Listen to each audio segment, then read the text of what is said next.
Welcome back students. देखो, आज हमें डिस्कस करना है हेलोल्केन्स फॉर्म करने के और तरीके।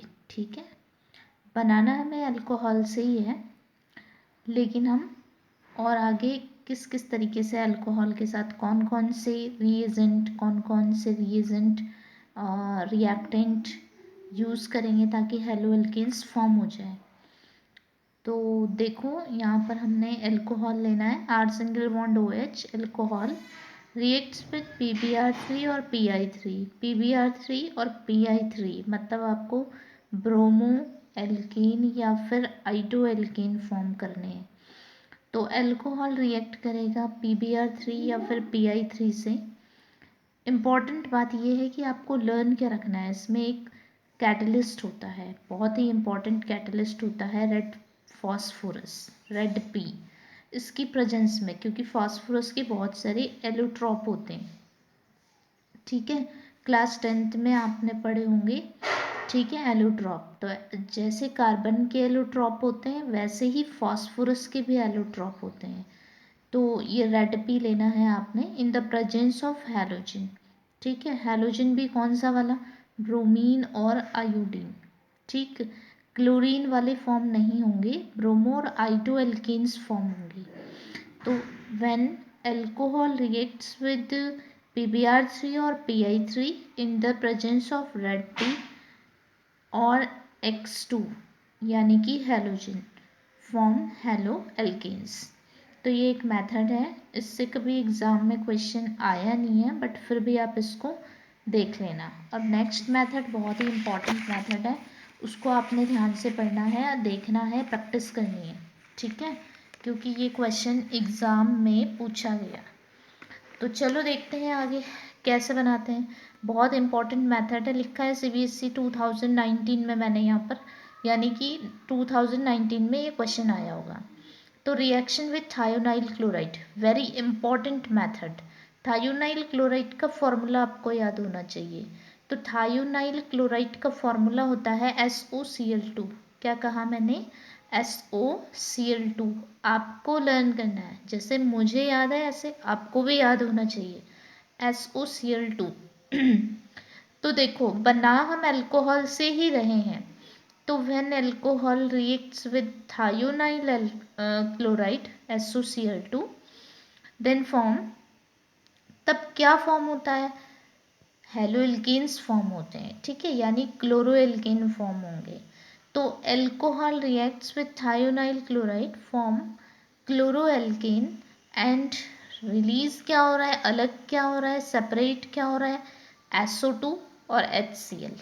ठीक है, अब SO2 गैस है, ठीक, तो ये यहाँ से उड़ जाएगी, HCl गैस ये भी उड़ जाएगी, यानी दोनों क्या हो जाएंगे, सेपरेट हो जाएंगे। बचा क्या हमारे पास, क्लोरोएल्कीन। ठीक, बात समझ में आ रही है। तो देखो, अब हमने एक एग्जाम्पल ले लिया, ROH मतलब अल्कोहल जो है उसकी जगह पर क्या लिया मैंने, मिथाइल अल्कोहल। ठीक है, तो ROH मतलब कि आपको पता है रिप्रेजेंट करने का तरीका होता है अल्कोहल्स को। यहाँ पर हमने क्या ले लिया है, मिथाइल अल्कोहल। तो when methyl alcohol reacts with thionyl chloride SOCl2 then form, देखो करना क्या है आपको, यहाँ से SO2 को गायब करना है, HCl को गायब करना है, तो एक Cl यहाँ पर बचता है, वो आपने CH3 के साथ लगा देना है। तो क्या बन गया, CH3Cl, यानी कि क्लोरोमीथेन। अलग क्या हो रहा है, SO2 और HCl। बात समझ में आई, यानी कि सल्फर डाइऑक्साइड और HCl गैस दोनों अलग हो जाते हैं। बहुत सिंपल सा मेथड है। ठीक है बच्चों, समझ में आया ना। अब देखो, नोट क्या है, this method is prefer for preparation of alkyl halide. पढ़ के सुना रही हूँ, ध्यान से देखो कि ये मेथड जो होता है ये प्रिफर किया जाता है, यानी कि इसको हम प्राथमिकता देते हैं।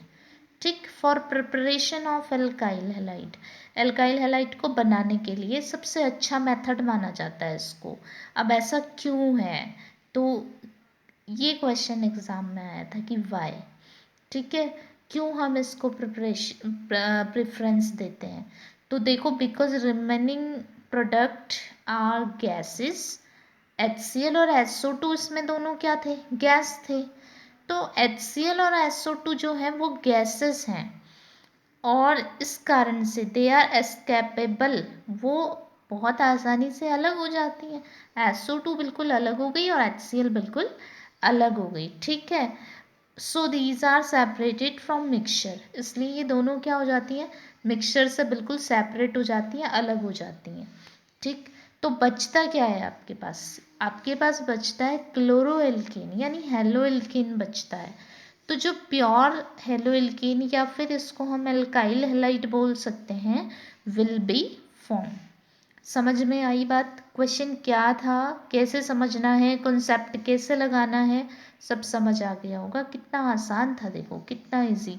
When alcohol reacts with thionyl chloride then two gases, याद रखना है दो गैसेस SO2 एंड HCl क्या हो जाती हैं, रिलीज हो जाती हैं, कैपेबल हो जाती हैं और ये सेपरेट हो जाती हैं मिक्सचर से।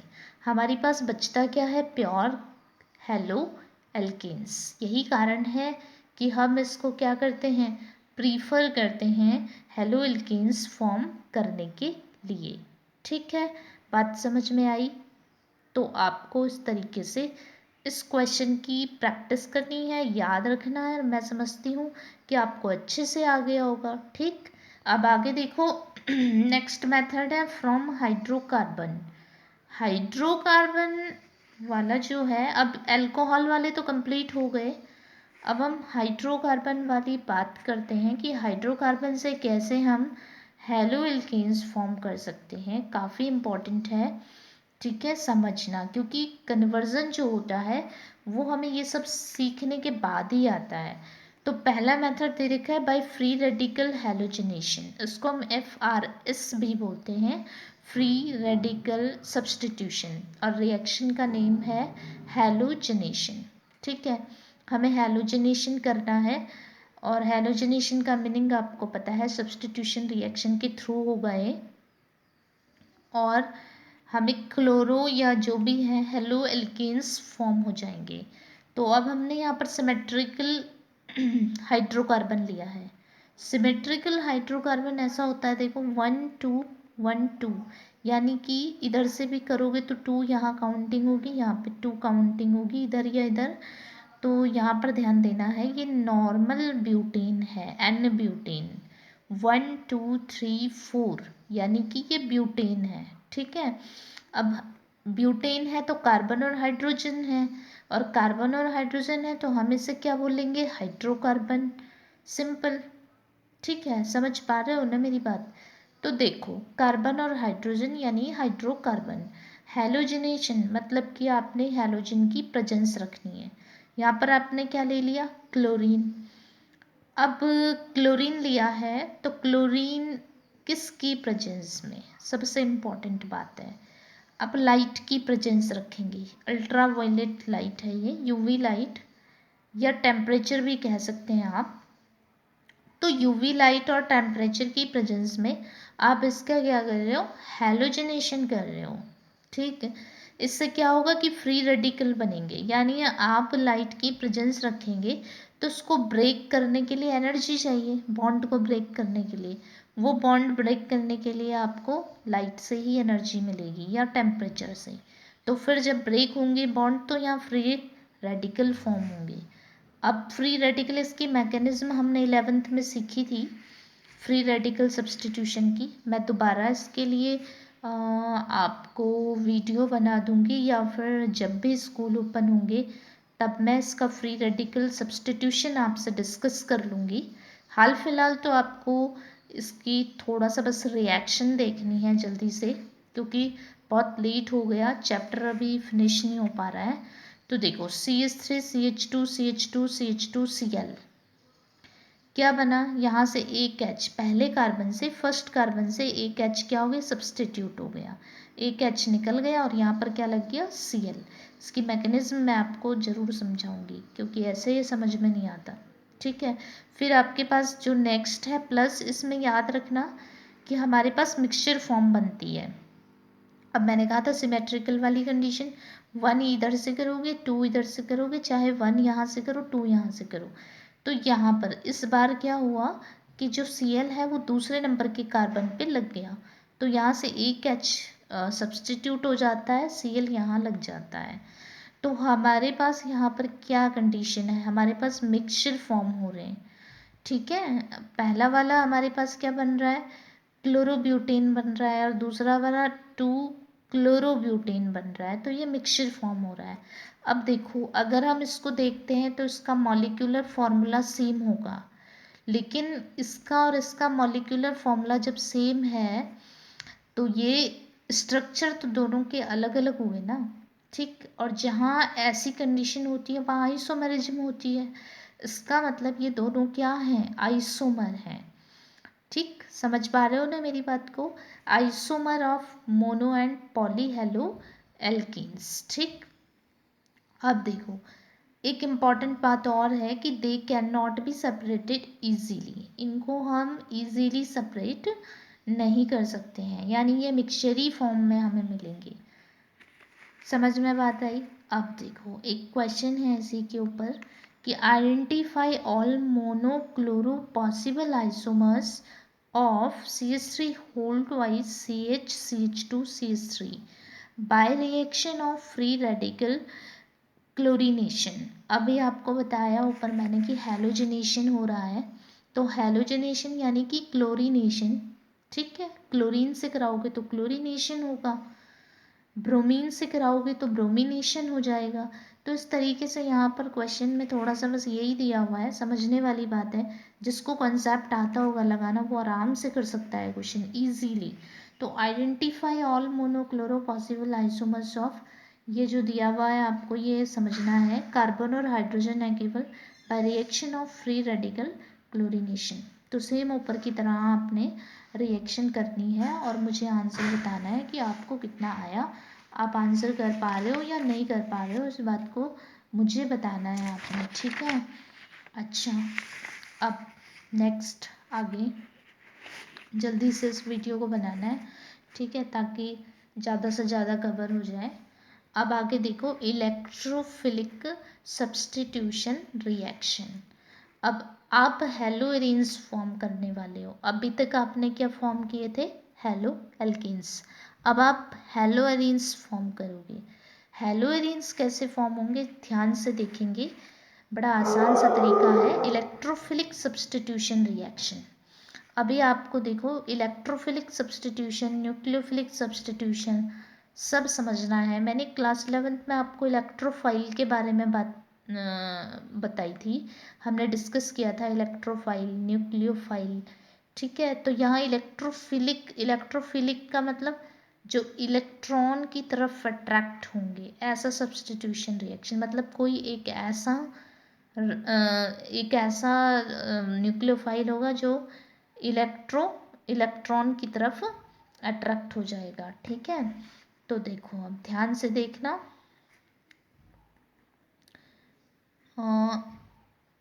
न्यूक्लियोफाइल नहीं, इलेक्ट्रोफाइल, सॉरी इलेक्ट्रोफाइल। ठीक है, क्योंकि इलेक्ट्रोफाइल में इलेक्ट्रॉन की क्या होती है, डेफिशिएंसी, और वो इलेक्ट्रॉन की तरफ अट्रैक्ट हो जाता है। तो from aryl with reaction of halogen, अब हम यहाँ अराइल से बनाएंगे हेलोजन से रिएक्शन करवा के, यानी यहाँ हाइड्रोकार्बन ही है। ठीक है, कार्बन और हाइड्रोजन है, तो लेकिन हमने एरोमेटिक लेना है, बस इस बात को समझना है। तो एरोमेटिक हेलोजनेशन करवा रहे हैं यहाँ पे आप। तो टॉलुइन मैंने एग्जाम्पल लिया है, टॉलुइन सबको पता है, बेंजीन की रिंग पर क्या लगाना है, CH3। ठीक है, क्या लगाना है भाई, CH3। तो टॉलुइन बन गया, मिथाइल बेंजीन भी इसको बोलते हैं। तो toluene reacts with halogen, halogen मतलब X2। ठीक है, हेलोजन। अब हेलोजन तो हमने यहाँ लगा दिया, लेकिन इम्पॉर्टेंट बात यह है कि आपको सारे रिएक्टेंट प्रेजेंस, आपको सारी कैटलिस्ट कंडीशन याद रखनी पड़ती हैं। तो आपने हेलोजन की कंडीशन यहाँ पर जब रखी, तो सबसे पहले यहाँ पर ध्यान देना है कि अब आपका कैटलिस्ट चेंज हो गया।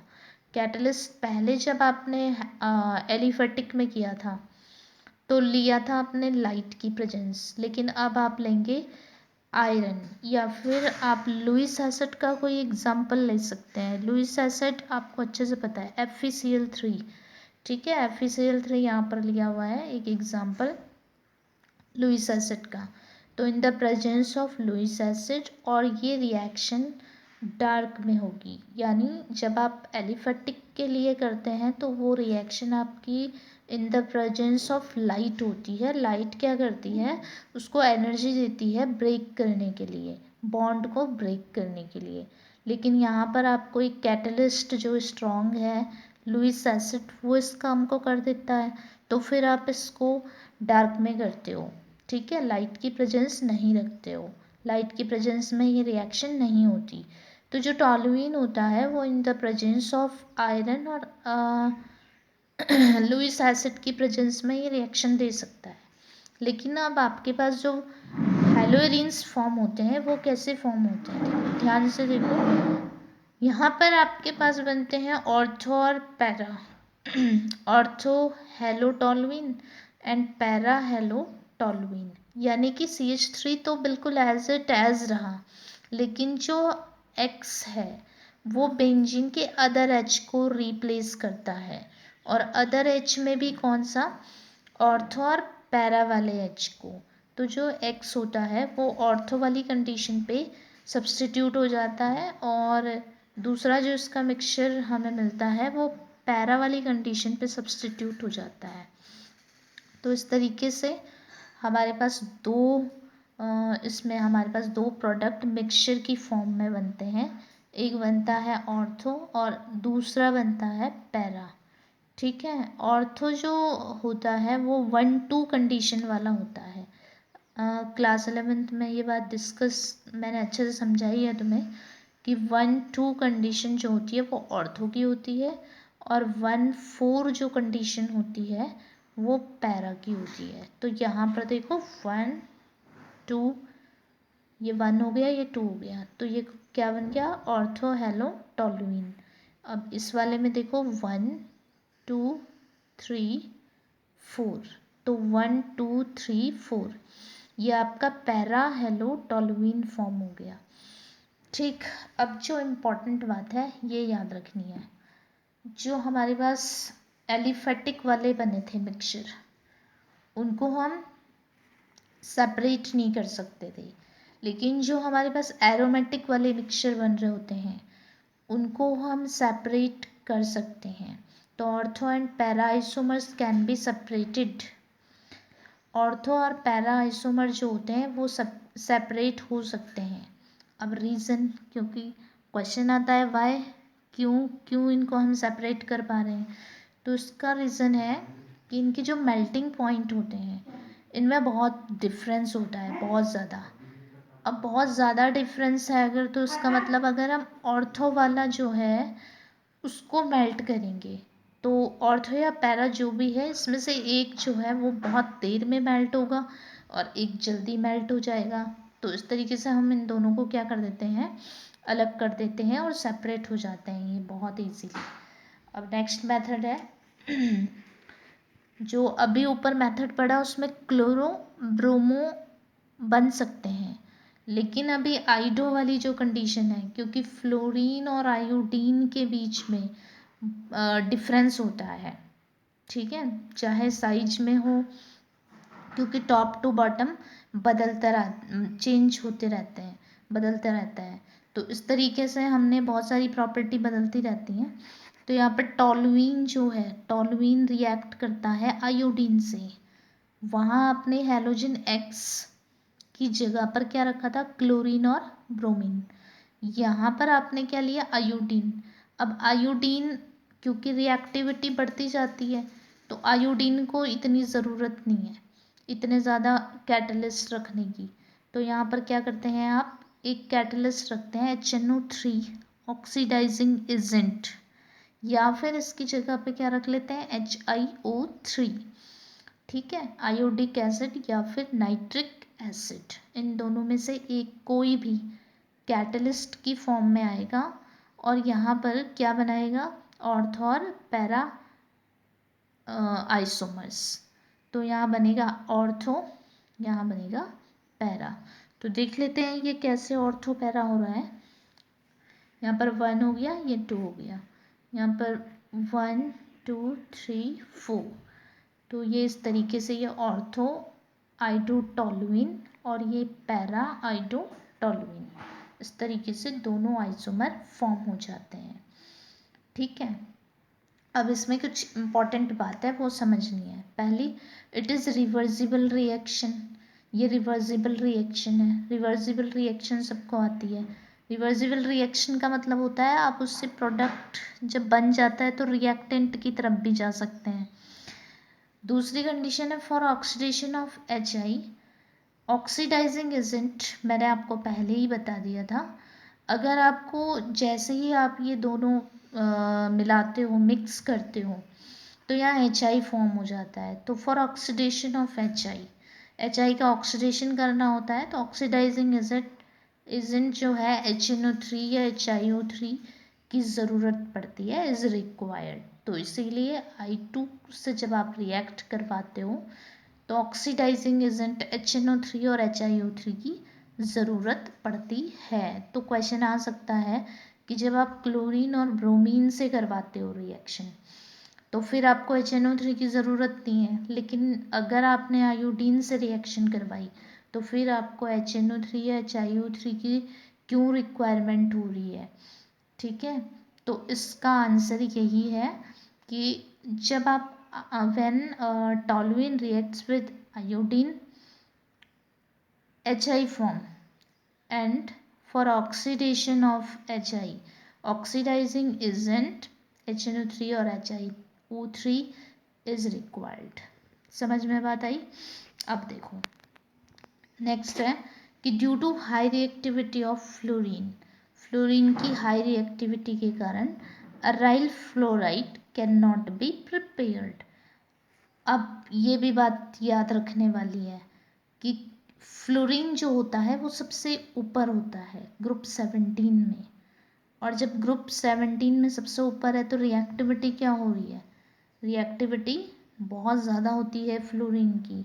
तो फ्लोरीन की जब रिएक्टिविटी इतनी ज़्यादा है कि उसके साथ रिएक्ट करने में टाइम की ज़रूरत होगी, लेकिन वो तो इतना ज़्यादा रिएक्टिव एलिमेंट है तो इसलिए उससे अराइल फ्लोराइड नहीं बनाए जा सकते।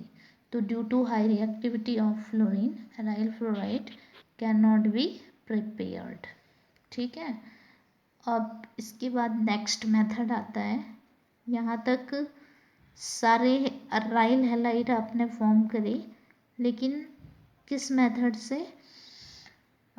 हैलोजनेशन मेथड है ये, हैलोजनेशन। ठीक है, तो अब इससे आगे हम नेक्स्ट वीडियो में पढ़ेंगे। Thank you.